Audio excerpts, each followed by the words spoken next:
Hey guys, Sci-Fi Guy 2094 here, and today I have a good one. It's going to be a review for Ghost in the Shell live action movie from 2017 starring Scarlett Johansson. So I gotta say, I was really big into anime when I was younger, but I never really got into Ghost in the Shell. I was way more into the fantasy type of anime, so like Dragon Ball Z, Naruto, Yu-Gi-Oh. So I never really got into Ghost in the Shell. I've probably seen one episode of Ghost in the Shell in my entire life. So I'm not like too familiar with this property. Obviously, being someone who watched anime, I heard about it. Like I said, I watched one episode and that's pretty much it. So I don't know too much about the story and the plot. And yeah, so I kind of just went into this movie blind because I didn't know the manga or the anime very well. And I guess maybe in that situation, it's good. Um, I feel like a lot of stuff that they cover in manga and anime, if you adapt that into live action, a lot of stuff is just left out.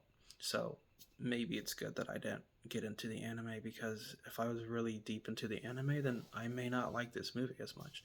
So I was just going into this movie as like a fan of sci-fi action movies because I hadn't watched the anime. Okay, so with that out of the way, I'm going to talk about this film. It's got an interesting premise. Of course, it's probably something that we've seen before in sci-fi movies, but basically, um, there's this company who they work in robotics and AI, and they're a technology company, and we're introduced to basically this company that's funded by the government. So they basically work in conjunction, right? And they say that the main character, played by Scarlett Johansson, is basically the first person to have her brain put inside a fully cybernetic body. So fully cybernetic, mechanical, but she still has her personality. She still has her humanity because it's her brain. So this movie follows Major, and she is part of like a special unit of, I guess, counter terrorism, kind of to combat cyber terrorism and terrorism. Basically, these doctors who work for the company, which I can't remember the company's name, but basically these scientists are being killed, hunted down, and murdered. And so she has to get to the bottom of who's doing this.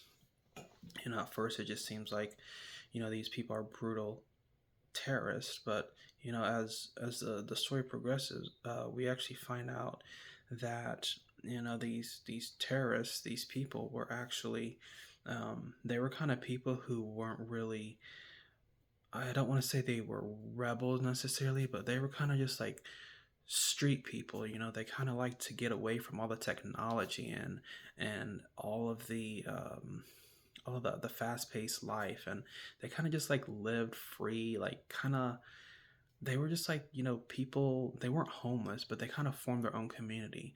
But basically the company came in and they basically just like kidnapped all these people, and then they experimented on them to try to, basically they call your brain the ghost, and then the shell is the body that they put you in. So they were trying to put all these people's ghosts in these shells, and a ton of dozens of these trials failed, and they're just basically using these people as lab rats and experiments until they could perfect the technique, which um, Major comes along, Scarlett Johansson, and she is kind of seen as the most successful iteration of all their experiments. So, it turns out that the government and this private company that are in cahoots with each other aren't so noble, and they don't have people's best intentions at heart. So, I was a little bit shocked that the guy that she was looking for, It was actually somebody from her past. Like they were actually lovers. The doctor that is her friend reveals that, they implanted false memories into her brain, saying that her parents were killed by terrorists because they wanted her to have motivation to hunt these criminals that they consider, hunt them down. And, we find out this was basically like her lover, and they were kind of,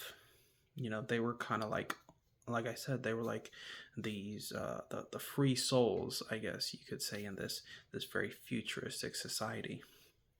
So, um, yeah, she finds out that those memories were fake, and they were implanted into her to give her a huge motivation to hunt down these criminals that the government and this private company consider criminal. And it was all a lie. The doctor gives her true memories back, and she finds out, who she is, and that she was actually taken uh, from a place, like, basically, that she loved, and she had people she cared about. So I gotta say, this film is pretty good. I like it. It's not a bad film. It's not a super awesome, great film, but I think, it's a fine sci-fi action film. Some pretty cool action sequences. Special effects are good, so I gotta say, I definitely like Ghost in the Shell. There's not too much wrong with this movie, honestly. Like, the action sequences are really good. So, honestly, I'd probably give this movie like a 7 out of 10.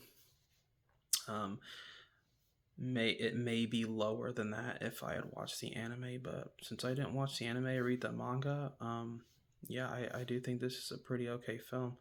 Well, okay to good. Um, is there anything that they could have done better about this film? Um, I mean, yeah, sure. There's always things that can be improved upon. Um, I just can't think of anything that was just like super wrong with this film to where, I would give it like a lower score. But then again, it's not like super great as far as, um, I guess I could say the fighting and like some of the surrounding characters, like that stuff isn't super great to where like I would give it a higher score. I think there could have been more. I think there could have been cooler side characters, I guess. Maybe that's why I'm not giving it like a higher score. Her partner, the guy with the blonde hair, was okay, I guess, but I mean, it was kind of cool. He fed dogs and he was kind of an animal lover, but other than that, we don't know too much about him. They could have, you know, given some more characters, some more background and more story, and we could have had more interactions between them and the main character. I guess that would be my only reason why I didn't give this a higher score. But like I said, other than that, it's a pretty good movie. I give it a 7 out of 10. And if you haven't seen Ghost in the Shell, you should definitely check it out.